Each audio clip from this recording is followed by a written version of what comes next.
Okay, I want to thank everyone for joining us tonight. Um, our lesson tonight is only an emotion. It's coming from Ecclesiastes 3. And it reads, "For everything there is a season and a time for every matter under heaven. A time to be born and a time to die. A time to plant and a time to pluck up what is planted. A time to kill and a time to heal. A time to break down and a time to build up. A time to weep and a time to dance. I'm sorry, and a time to laugh. A time to mourn and a time to dance. A time to throw away stones and a time to gather stones together. A time to embrace and a time to refrain from embracing. A time to seek and a time to lose.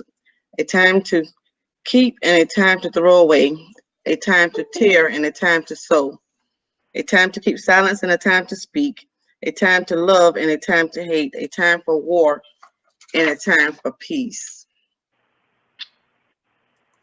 All of life's experiences are summed up with these verses, of each going from one extreme to the next. And our Sunday school lesson lately has been talking about love. This quarter is beginning teaching us about inclusive love. And it's for us, it follows a time that we've just finished talking about stewardship. So as we continue to try to improve on who we are and how we interact with others, I thought this was fitting to kind of give us a little break and sort of help us to move on in our studies.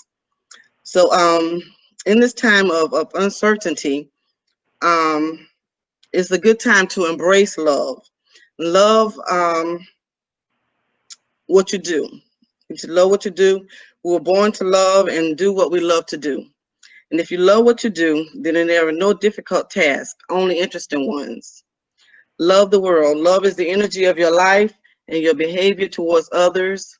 We are to enjoy every moment of our life and love every person we meet. And why would we want to love every person we meet? Because love creates a wonderful swirl of emotion. Love creates a wonderful swirl of emotion. But in the midst of love, we can expect to experience some grief. Ecclesiastes 3:15 in the Message Bible says, "Whatever was is, whatever will be is." That's how it always is with God. But how do we handle the emotions when love hurts? How do we handle the emotions when love hurts? There are many emotions involved in loving people, things, and situations, even in circumstances. But the one we're going to focus on tonight is the emotion of grief. And as I was trying to come up with what we were going to talk about tonight, about 12 o'clock Monday night, the Lord spoke to me and said, grief. So my mind went back to my training as my cloud hospice volunteer, where I learned how to recognize grief and how to offer different types of comforting words and methods to people who's going through dealing with family members with terminal illnesses and long-term illnesses and things of that nature. But there are other factors that can lead to grief in our lives. So let's begin by defining grief. So what is grief? Grief is a natural response to loss. It is the emotional suffering that you feel when something or someone you love is taken away. Okay? And notice how I said it's something or someone, because we don't always find ourselves grieving over people or relationships. And the value that you put on or into the person or thing that you have lost will determine the intensity of the grief for most people. So the more significant the loss, the more intense the grief will be. And what that means is a lot of times we look at people and we wonder why they're grieving a certain way. And it depends on how close you were to that person, or how much you value the relationship or the experience that you've had with that person. Are there any questions or comments so far?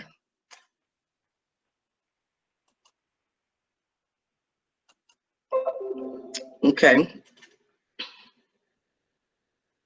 So you may associate grief with the death of a loved one, which is often the cause of the most intense type of grief. Okay.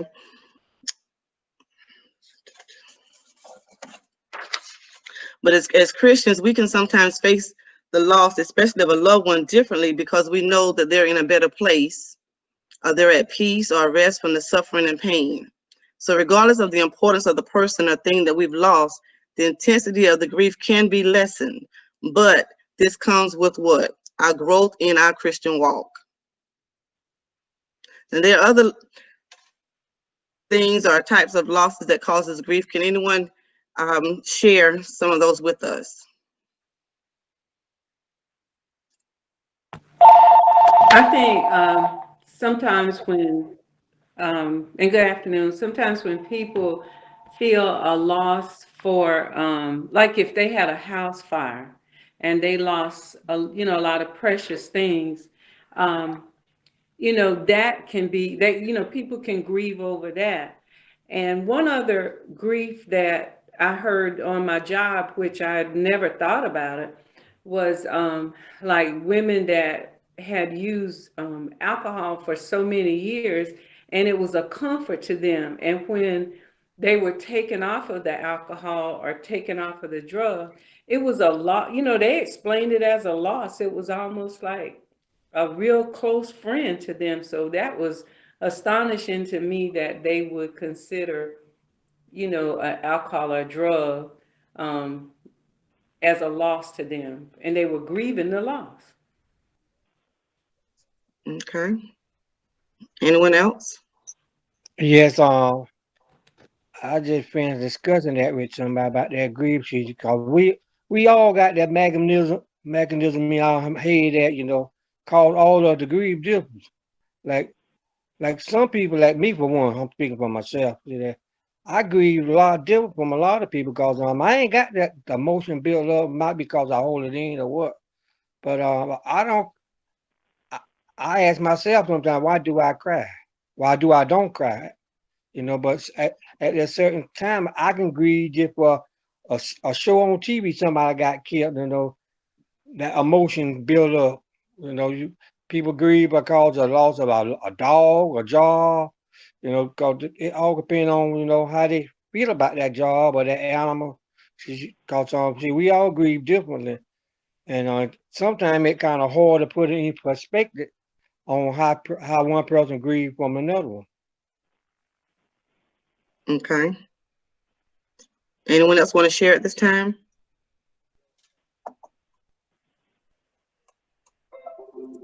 Well, what was this was crazy. Well, I wouldn't say crazy. I thought a friend of mine's who really was in love with her husband, and when he left her, I mean that was a grief to her because she felt as if she couldn't no longer go on in life. So when I saw that, I looked at that as grief. So, I mean, a lot of people probably don't even look at, marriage that can be part of a grief because of the love that you have for that person.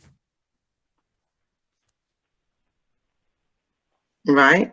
And sometimes even in families with siblings, when siblings break up or stop talking to each other for various reasons, and this does happen, um, one or the other may grieve over that, or even one of the siblings that's not directly involved in that situation may be grieved because of the way their siblings are reacting to each other.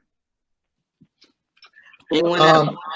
Can I add that I'm trying to get away from Terry? I'm echoing. That I grieved for. It was really my first couple of times here experiencing a hurricane, and the first time the hurricane hit Louisiana and Katrina, I didn't know that I was affected. And then one day, just going down the road, tears just started to flow for the people that had lost their lives and how devastating it all was. That was, to me, I grieved for those people. Okay. And I know a lot of things, those of us who are military, we grieve when we hear things that happen in the world. When bombs go off, or different world events happen, it kind of touches us in a different way than it sometimes touches other people, I think. Okay. But there are losses that can cause grief, and some of them we've already mentioned, like divorce or relationship breakup, the loss of health. Losing a job can cause grief because now your income is gone. It's gone down or diminished, and you don't know how you're going to make ends meet. The loss of the financial stability can cause grief. I've heard of people committing suicide after losing, their job, or all of their finances and whatnot. Going through retirement. Sometimes people are used to going through certain things every day. They're on a routine, and now they're retired and they're trying to find something to do, something they feel useless because they no longer have to get up and go to that job. You know, a miscarriage can cause grief. Death of a pet was mentioned earlier. I know when my husband died, and I had the pit and the lab, and I had to give the pit away because I wasn't that familiar with caring for him. And as the people drove down the road with the pit, I sat under the carport with my lab, and then we were real sad. I had to go to the store and buy him a little gift, kind of cheer him up, because it was a sad time for us because we were like losing a family member. Um, but different things can cause us grief, um, and not just serious illnesses or deaths. There are other things, even friendships. When you lose a friend because of craziness, things, maybe you said something wrong and they decide they don't want to be a friend of yours anymore, or safety after a trauma, can cause some grief. I don't feel like right now I'm really experiencing grief with the situation that I'm going through with my eye. But there are some times, I kind of wonder, you know, about the clear vision coming back. So these are things that can cause grief. I used to could see clearly. There are a lot of things I used to could do, you know, like when my eyesight started diminishing, I was thinking back over things, and I was sewing, making masks, and I was doing real good. Then all of a sudden, I found myself not being able to see how to thread the needle. And I realized, okay, that's a problem, but I kind of passed it off as something else. But when you look back over and see, why things happen, it can cause you to experience some types of grief sometimes. Any comment or question? Uh, Mr. Richardson, Yes, sir. Deacon Rush. As listen at everyone and their griefs and stuff like that. But if we think about it, there's probably many people going through grief now. Just like you're saying, losing jobs and stuff, this pandemic and stuff like that. They probably many people going through these griefs right now. And the one thing that, the only thing that, I come to mind with me is do what we can as God's children to assist them in ways and stuff. And come to mind, like the pastors talking about, doing boxes and stuff like for different ones that are having problems and stuff. I'm sure they are going through some grief right now. So my thing is we can pray for them, and if we can help them, be sure that we do so. And I think that's true. And I think, people often say, well, let's pray for them. Prayer is good. Prayer is helpful.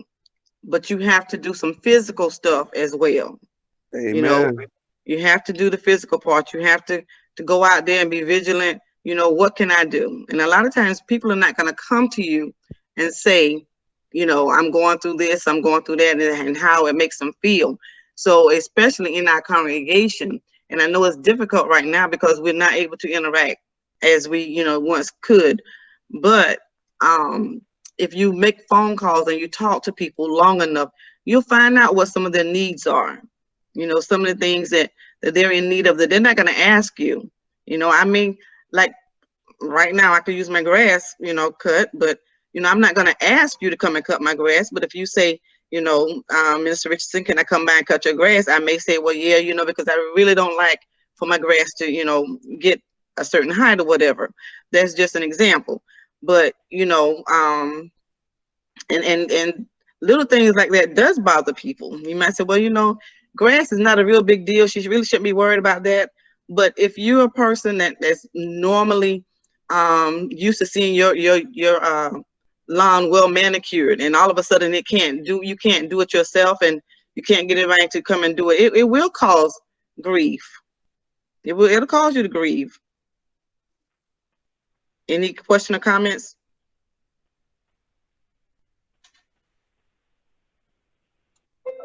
Okay.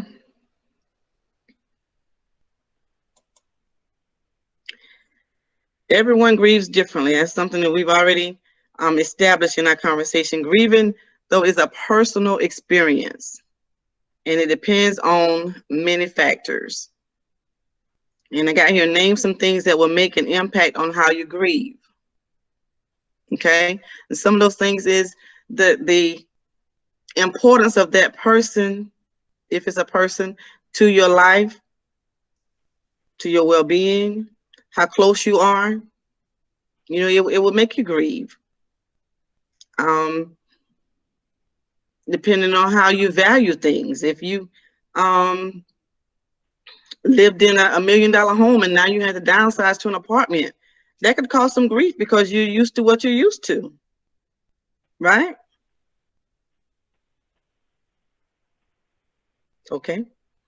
Well, it will cause you to grieve. Can anyone give any other example of something that will cause you to grieve? Well, I think that, not just something that will cause you to grieve, but I think that sometimes when we look at how we grieve differently. For instance, sometimes, you can be really tired.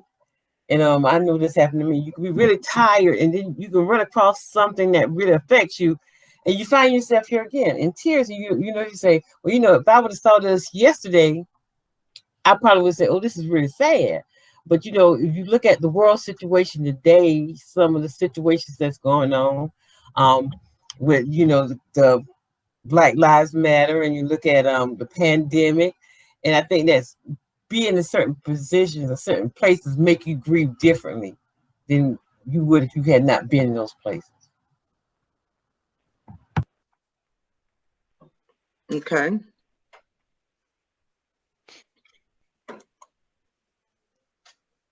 So the grieving process depends on your personality, the nature of the loss, your coping skills, your faith, life experiences, but most importantly, your relationship. Most importantly, is that me? Okay. Most importantly, your relationship with the person or thing that you've lost. Okay. But as you notice, that faith is I didn't put that first because not everyone who grieves are Christians. Not everyone who grieves are mature Christians. Sinners go through grief just like everybody else. There's no respect of person, right? And there's a process, right? Grieving is a process. It's just like cooking or getting dressed in the morning. We go through this process every day of doing these things, and no two people do them alike.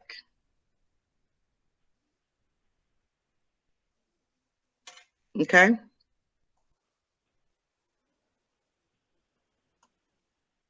So there's always a process. The process will take time. Sometimes people need more time than others to get over things. You see people, especially when they go through a death, well, they should be over that by now. But it can't be forced and can't be hurried. There's no normal timetable for grieving. Healing happens gradually. Okay? Minister. Mr. Richardson, Yes, ma'am. when I think about, the healing process, it takes time for everybody to heal. And again, like you're saying, people heal differently. And when you think about even an individual's body, they can go through the same surgery, but somebody might get through it faster, the healing process, Mhm. where the other person may take, months, where somebody else may have taken weeks. So I look at that in the same sense of grieving. It depends on, like you said, the individual and each person.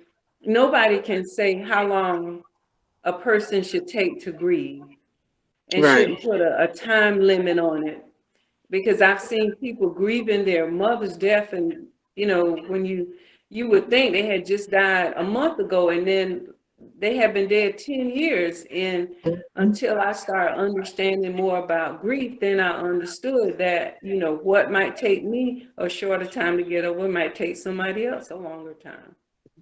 I was gonna say, Minister Richardson, that when I thought about my mom, you hear people say all the time, well, I felt better about it because I knew she knew God, that she was going to a better place.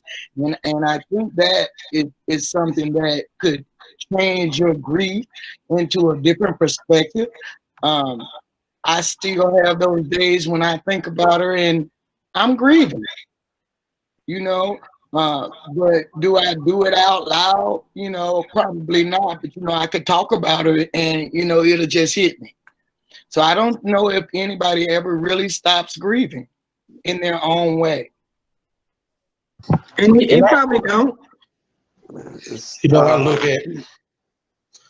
at the fact that out there in Louisiana and places like that now, how these people are grieving, and we say we get over the grieving part, but no sooner they're grieving and they coping with what's going on, and even before they can get finished grieving over the loss, here go a storm hit them again, and here they go all over again. They still grieving and here they would hurt again, and then as soon as they're about through again, it hit them again.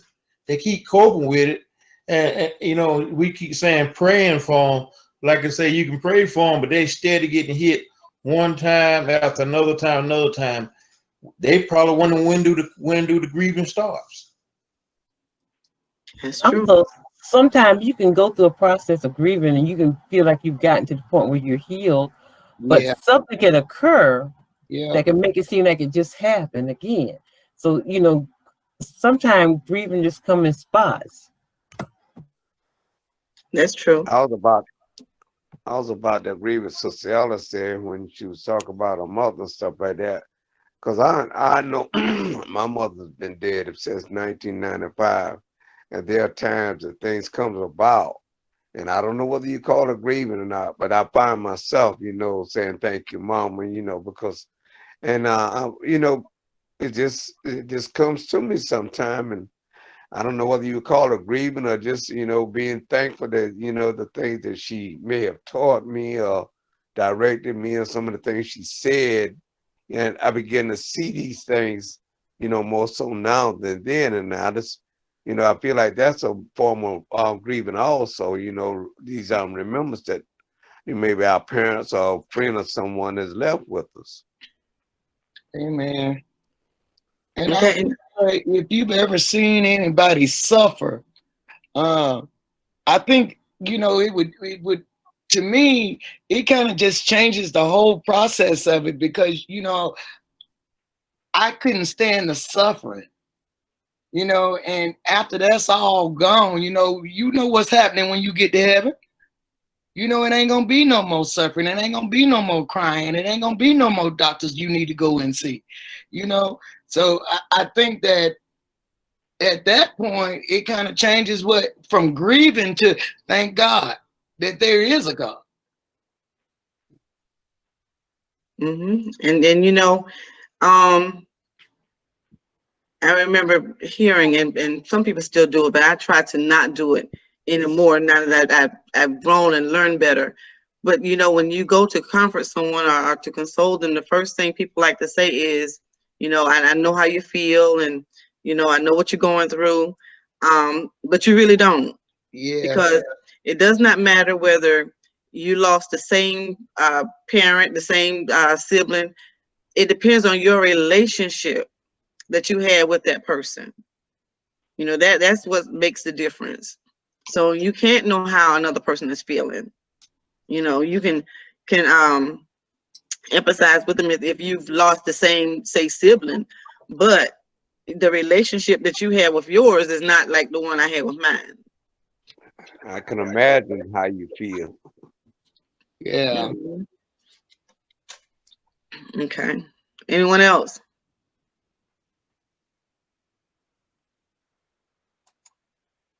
Okay. There are 5 stages of grief. The first one is denial. This can't be happening to me, you know, and that may have been what I said when I looked in the mirror and couldn't see my eye. You know, is this happening to me? I mean, what's going on? You know, anger. Why is this happening? You know, who's to blame? You know, what did I do to cause this to happen? You know, sometimes you find yourself bargaining. Make this not happen and I'll do this or I'll do that or I won't do this anymore. You know, we try to bargain with God all the time. Lord, if you get me out of this, if you make this feel better, you know, then I'll do this. Number 4, depression. I'm too sad to do anything. We all know people who have gone, and maybe some of us have gone through a time when things happen. I don't want to get out of bed. You know, I don't want to go outside. You know, I don't want to eat. I don't want to see anybody. I don't want to get dressed. And acceptance. I'm at peace with what has happened.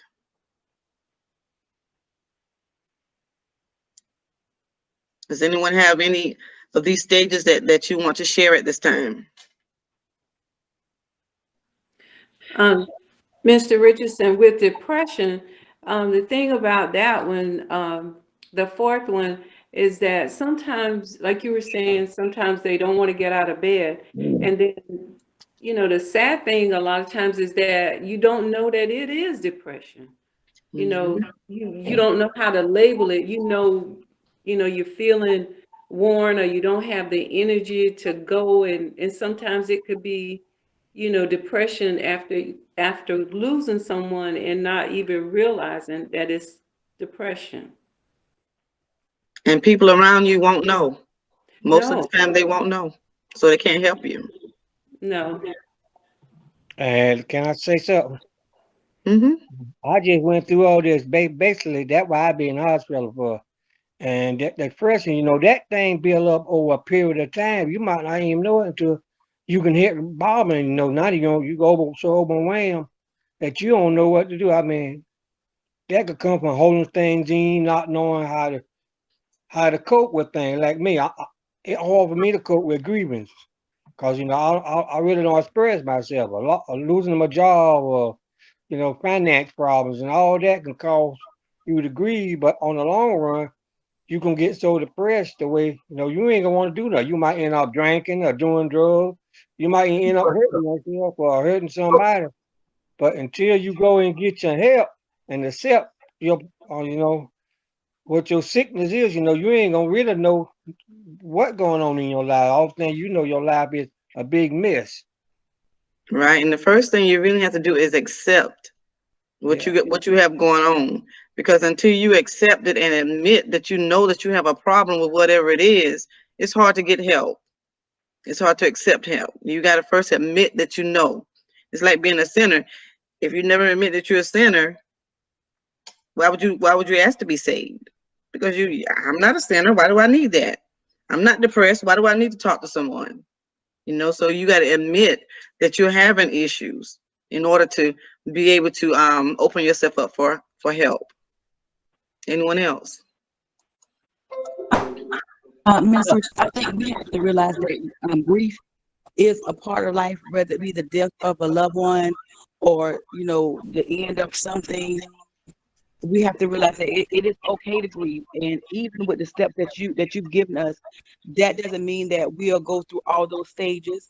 That doesn't mean that you know, because it's depending on the individual. Some people grieve different. Some just be angry the whole time, and then they'll come out. But I think that once we learn that it is okay to grieve and know that it's okay, we can move forward. But again, as you said, we have to acknowledge what it is that we're grieving over. I know when I went through my divorce, my mom would tell me all the time, get over, just get over now. And now, what people fail to realize in divorce, that when you go through a divorce, it's just like a death. But the only thing is that the person is not dead. It's the death of that relationship, and you see that person over and over. You know what I'm saying? You see them. Mm-hmm. Whereas if a person died a physical death, you wouldn't see them anymore on this part. But it's okay to grieve. But I would just encourage everyone, even those who were, because even now, I think of my father, like I can still see sometimes the day when he actually left this earth, because I was with him. And some days, I become sad, not because of the fact only because he's not here with us physically, but I know that ultimately he's in a better place. So we have to acknowledge what it is that we're grieving, understand why we're grieving, and then say it's okay to grieve. Okay, thank you. And I think it's important too to remember that, something you said is that sometimes it's not the fact that a person is gone or you lost a thing. It's not that, because you understand as a Christian, where these people are going. We understand that. But I think what we grieve more is that they're not there for other things. So it's not so much that they're left, it's just that they're not there with us to celebrate and to see other things. Mm-hmm. I think too, one thing that's similar to that is somebody that's going through Alzheimer's, and you're grieving the loss of that person, but they're still there. And I was thinking about that when Sister Jennifer was talking about a divorce. The person is still alive, but with somebody that is in the latter stages of Alzheimer's, and grieving that person, the loss of that person, but yet they're still there. I can imagine that being very difficult. Okay. And if, as Jennifer said, she answered the question, do I have to go through all 5 stages? No, you don't. You don't have to go through all 5 stages. Okay. In fact, there's some people who resolve their grief without going through any stages at all. But if you do, embrace yourself. So embrace yourself. There may not be in any particular order. There may not be neat experiences that you go through. But don't worry about the stages.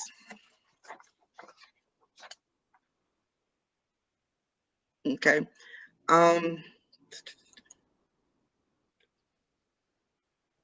Okay. Ecclesiastes 3:15 says, whatever was is, whatever will be is. That's how it always is with God. Okay. So there's some common symptoms of grief. So don't worry about the stages, because there are some symptoms, whether you're going through the stages or not. There's shock and disbelief, sadness, guilt, anger, fear, and as Eddie was saying, physical symptoms. And physical symptoms, they're really hard, and sometimes people wonder without even knowing that they're going through grief, and that's the reason they're having the physical sicknesses that are attacking their body. Mm. Any comment?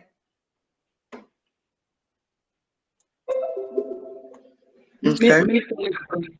I just like to say that it's important for us to allow people to grieve and let them know that it's okay if it's a point in their life if they're not okay. And I think a lot of times, because especially in the church, that we'll say, well, Jesus will fix it, and we know that he will fix it. But in the meantime, we must be aware that, like, I might just read the word and go to church, and that'll get me right back where I need to be, out of my let's say agreement or whatever it is that I'm going through. But that the next person might need a little bit more.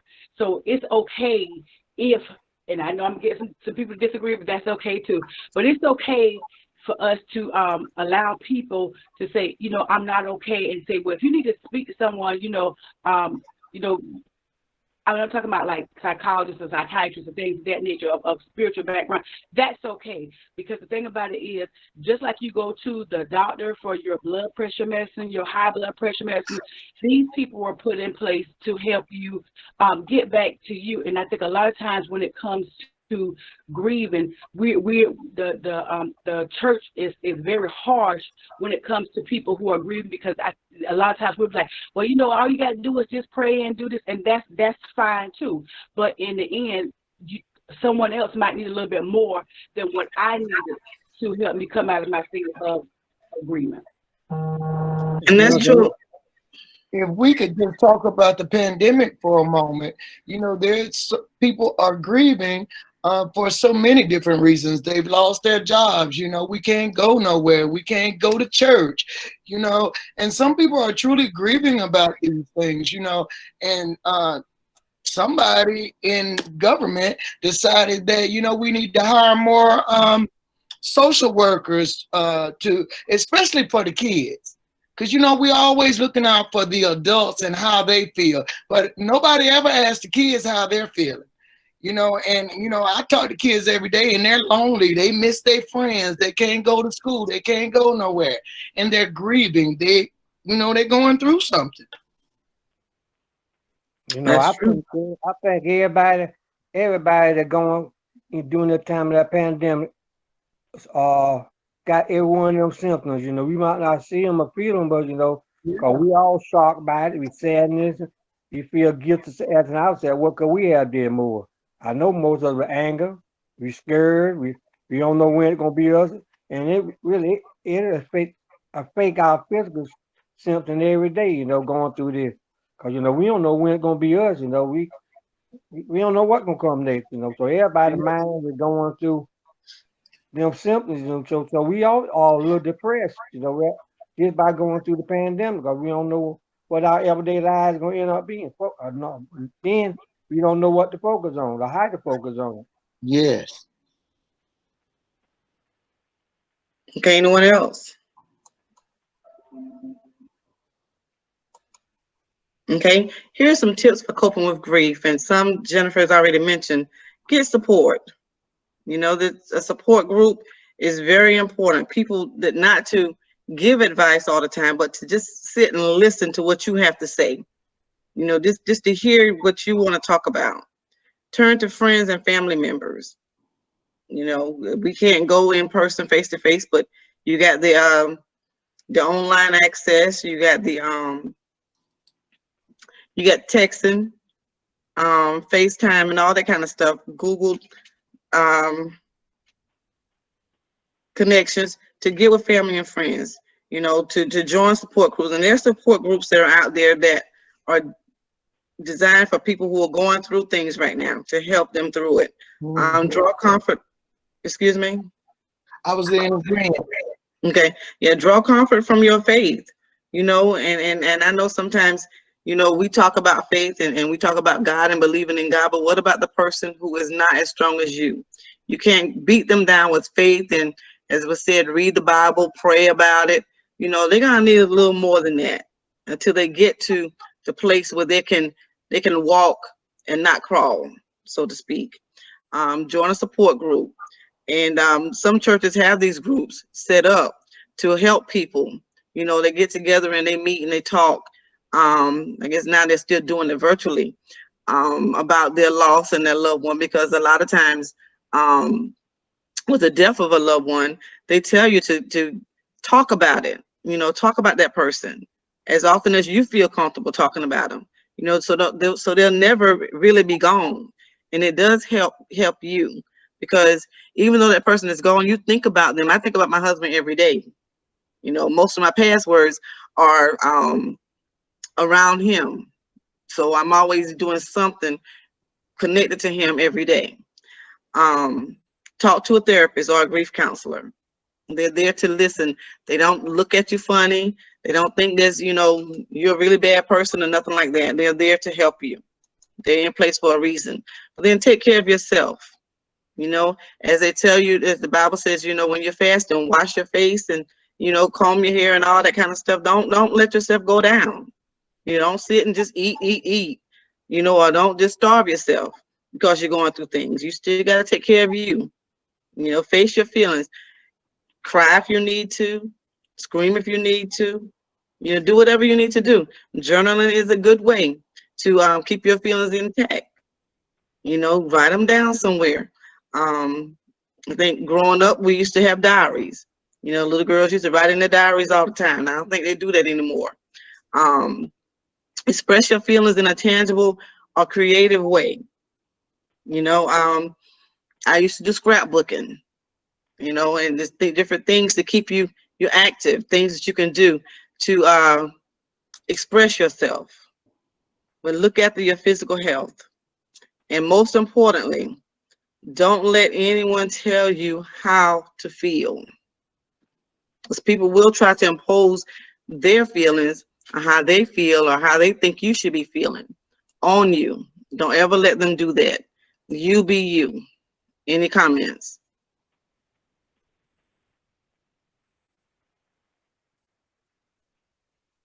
Okay. And can I say that to add to all of that is that you have to, now this is just me now. I feel like, you know, when you're in a state like that, you have to surround yourself around positive people. Man, people that, you know, like you say, that are going to support you and listen to you. Uh, I think that's the biggest thing for me is positive people. You know, if I'm in a negative mood, I don't want to be around nobody negative, you know, to help me with my process. I need to get better. So I want, you know, I would want to be around positive people. Okay. Anyone else? Mister, I don't think you need to feel guilty either about where you are in that process, because if you grieve and you went through it faster than somebody else may have gone through it, then you don't need to feel guilty because you were able to get through it. And then the person who is taking longer to grieve the process, go through the grieving process, they don't need to feel guilty because of some time frame that somebody else or society have put upon them. So I don't think you need to feel guilty because of how long it's taking you to grieve. And that's correct because you don't know what that person or that situation meant to me, you know. Um, so we have to be mindful of others and their feelings. But if you love each other, if we love everybody through the process or whatever it is they're going through, no matter how long it's going to take them to go through it, just be there. Just be there to love them, not in judgment, but to be there to lend a listening ear or a shoulder to cry on. Mhm. Okay. But I do think that that can cause someone to, like Brother Roger was saying, like, go back into yourself and not want to share if somebody's, always giving their opinions of where you should be, or you should have been, or you should have been over this, or trust God, or you're not praying like you should, or, all of those things too, can, cause a person to internalize everything and not reach out instead of being that support that you were talking about earlier. That's true. And I think when you were talking about different forms of grief, uh, I had lost some family members, you know, in my lifetime, but you know, it was like older members of my family, and we weren't really close. And I wasn't feeling it. But when I lost my brother, and it was that close to me, I was really saying, "Oh my God," because I just didn't expect for it to happen. It happened just that quick, and he was gone. You know, and I was devastated by it, you know, but I can remember when my aunt passed, we went to the funeral, my mom was sad, but I wasn't really, you know, as sad as she was, you know, so everybody, I think it's how close are you to someone? Mm-hmm. And then you can redirect your emotions. Like when my brother um, died, it was a while before I was really comfortable talking to and looking at his children, because they reminded me so much of the loss, you know, and then saying, okay, they're not going to have their father to grow up with, you know. So it's all kind of things that play a role in how you grieve, how you accept things, and how you are able to move on. Okay. But lastly, stand on the word of God. You know, that word have I hid in my heart. And I think that is important, to stand on the word of God, because you will get strength in the word of God. If you know, even if you're not that familiar with the Bible and you just open it up and just start reading, then pretty soon you'll find out that the things that you thought were bothering you, were worrying you, were causing you stress, causing you to internalize everything, to feel all these other emotions, it will soon diminish. The more you get into the word, you'll find out that things are not as bad as they really seem. You'll get peace, and that is what I have found to be true. That there is peace in the Word of God. If you get in the Word and just read, because we know that all things work together for good to them that love God, to them who are the called according to His purpose. So everything, the good and the bad, that job you lost, it was okay because God had something better for you. That man that walked away, okay, he wasn't right for you anyway. That woman that's no longer there, okay, God got something else better for me, you know. In everything, give thanks. In everything, in all situations. And if you know, once you get through it, once you get over all the hurt and the pain and all the other things that you feel, then you'll soon be able to look at it with different eyes or different vision and see, okay, well, you know, this person's gone, but it's okay. You know, I'm able to move on, and had they not left, then this would not have happened, you know. And not hold on to people when we talk about sickness and illness, not try to hold on to people for us, you know when it's okay to let them go, you know, and be at peace about it.